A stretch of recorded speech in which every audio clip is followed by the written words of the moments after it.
Obviously, we're here to talk about Edge of the World. I believe it's supposed to be the true story which inspired Kipling's The Man Who Would Be King. Were you familiar with any of that story before you signed on to it? Yeah, I knew The Man Who Would Be King, and I'd read Hearts of Darkness back in the day, Joseph Conrad, when I started doing Lost. So I think there's elements of both of those pieces of literature. I'd seen the film, the Michael Caine, Sean Connery film, as well. And I know that part of the world quite well. I went to Borneo when I was 18, and then I've been back there in my 20s and my 30s for a bunch of different reasons. So there was some level of familiarity with the certainly that part of the world, and also that story as well. And what was it about Arthur in particular that you connected to? Well, I mean, that period of time, people aren't really traveling in that way. I mean, obviously we've had a year where no one's really been traveling, but before then, we're all traveling around the world, and the world is a small place now, but back in that time, people weren't going from England to Borneo. So I was fascinated to find out what drove James Brook to head over to a part of the world that seemed strange and full of new experiences and creatures and trees and all that kind of stuff, because in a lot of ways that's what I do. I'm always looking for the holiday where there's animals I've not seen before, or just strange things that I'm not used to. I don't consider it a holiday unless you're not speaking your own language, unless you're not using your own currency, eating strange food. So all that attracted me to it. And then Arthur basically is like an assistant, glorified assistant, helper, kind of servant to James Brook. So whatever James Brook wants to do, Arthur has to do it anyway to keep him safe. And that close relationship between two friends, I thought was going to be something really fun to explore. I mean, I think you and Jonathan are about the same age. You've sort of been coming up through the industry at the same time, but I'm not sure you've ever really worked together before. What was it like, sort of getting to work together? Yeah, we've never worked together. I'd met him at a couple of kind of events. Excuse me, Kat. He's lovely. Johnny's really lovely. I mean, he's just like kind of wears his heart on his sleeve. He's very, very enthusiastic about stuff. He's very approachable, smiley, happy, fun, good actor. I mean, ultimately, that's all you're really looking for at the end of the day is, are they a good actor? And there's no question that Johnny's a good actor. He brings it in every scene. He's always prepared. He obviously has to drive the movie, so he has to do a lot of the heavy lifting. But I really liked him. I've always liked his work. I love him playing Elvis. I loved him in the Tudors. He's a lot of fun, and we had we didn't have a lot of downtime, but we had quite a bit of downtime on the film to sit around and drink coffee, and I was showing him a whole bunch of different animals out the forest that they seemed to enjoy, and we shared a lot of stories. But I think James Brook is a searcher. He's someone looking for something that he's not fully able to vocalize and make sense of. And I think there's some similarities with Johnny. I found that he had a kind of a searcher-like quality. He's always interested to learn, find out new things, get to the bottom of stuff. So I had a great time working with him. I mean, you said earlier that you're familiar with that part of the world, but I mean, one thing that I found when watching it was that you can feel the heat sort of just coming off of the screen. What is it like? This is it's a period drama, or it's a period piece. You're in these big heavy costumes. How do you guys as actors cope with that heat and still be able to turn in these performances? Yeah, it's a lot for sure. I mean, in a way, the costume helps because that's what people would be wearing. So people would be hot and sweaty and feel inconvenience walking through the jungle with a sword and gauntlets and a helmet and a jacket and all that kind of stuff. This is a hangover from the British Empire in a lot of ways. So it was happening. It's like a no acting required moment. I love those scenes where there's no acting required. You just do it. They're just like, right, you're hot, you're sweaty, you're walking through the jungle, you've never been here before, action. You're like, well, yeah, that's exactly where we're all at. So, you just have to do your thing on camera and not really worry too much about it. I had this insane beard. So I grew out my beard down here, across here, and then up here. So cleanly shaven here and beard here, which is fine on set because you're in a period of time, but walking around Sarawak, you know, trying to get a beer or, you know, going out with the crew, I just felt like a circus clown. You know, you just look completely stupid, you know. But I love jungles. I mean, I love anywhere where there's a multitude of animals and plants, you know. So when they were calling time on a scene, I'd still be walking around going, oh, look, there's this thing here. Oh, that's a type of beetle. Oh, that's a butterfly, you know. So it's kind of a place of comfort for me.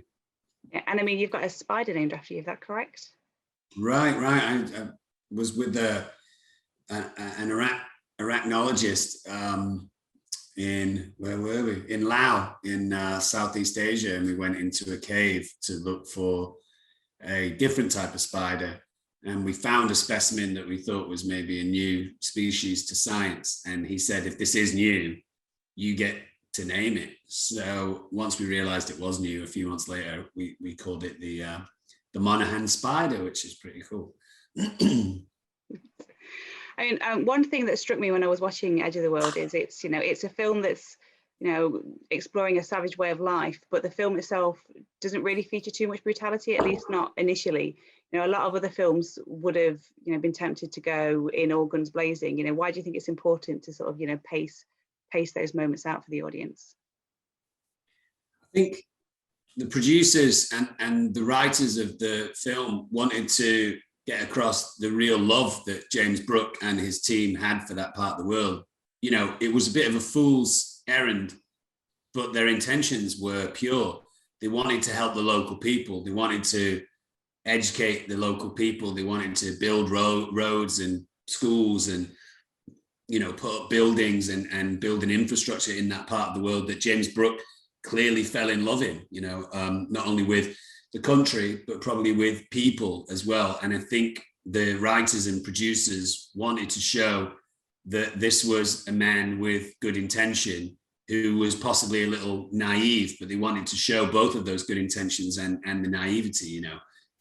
Ultimately, you know, it turns into a situation where their lives are at risk, but for the longest time, they were in utopia. You know, they had found a place where they were accepted, they were loved, they could do the right things and help people, and it seemed to be going well. And then it kind of sours. And I think in a lot of ways, so many of our intentions go like that. You set out with an idea of like, I'm going to do it like this, and it's going to be great, and you have all the best intentions at heart, and then, you know, life just gets in the way, and very quickly it crumbles. So I think the pathos and the poignancy of like, well, we're really trying to do the right thing here, and ultimately we have to try and leave before the old killers is a dynamic story to tell, you know. No, definitely.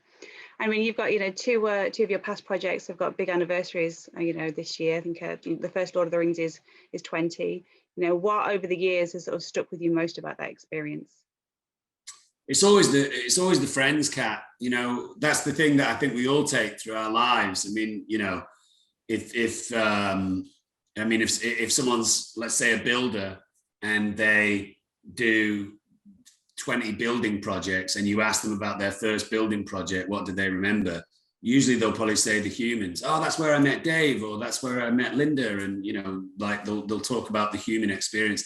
So for me, you know, I still, you know, I'm working with Billy Boyd. I was emailing poems backwards and forwards with Vigo over the weekend.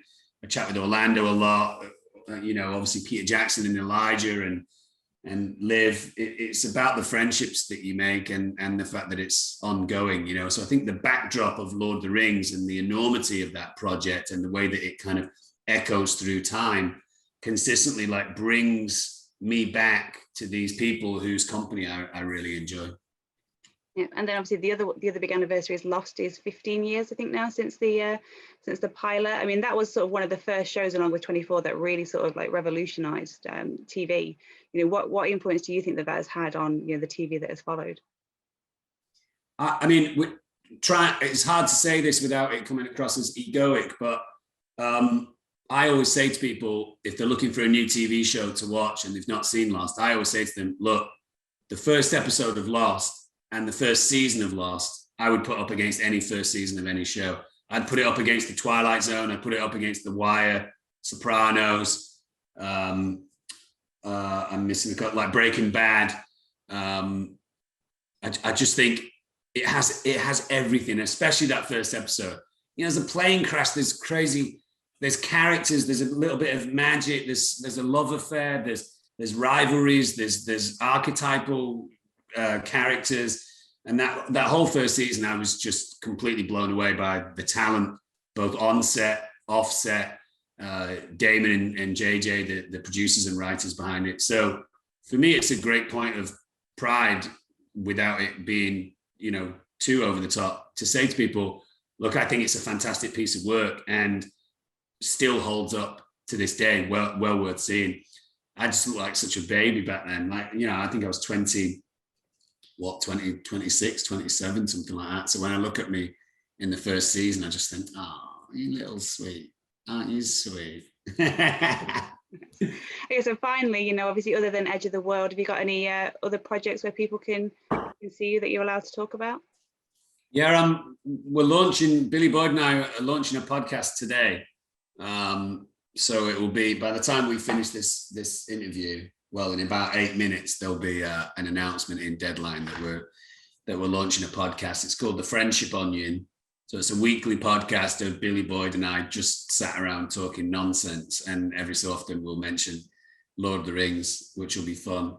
I'm in development on a few different nature shows, because obviously, you know, I'm a big fan of nature shows. I was lucky enough to do some over the years. So I've got some nature shows ready to go, but with us not being able to travel, it's difficult to go and find those animals. And yeah, I mean, that's been really the COVID year for me, outside of staying safe and making sure my friends and family stay safe. It's been a year of gardening and development. So hopefully those things come to fruition in the next kind of 6 to 9 months or so.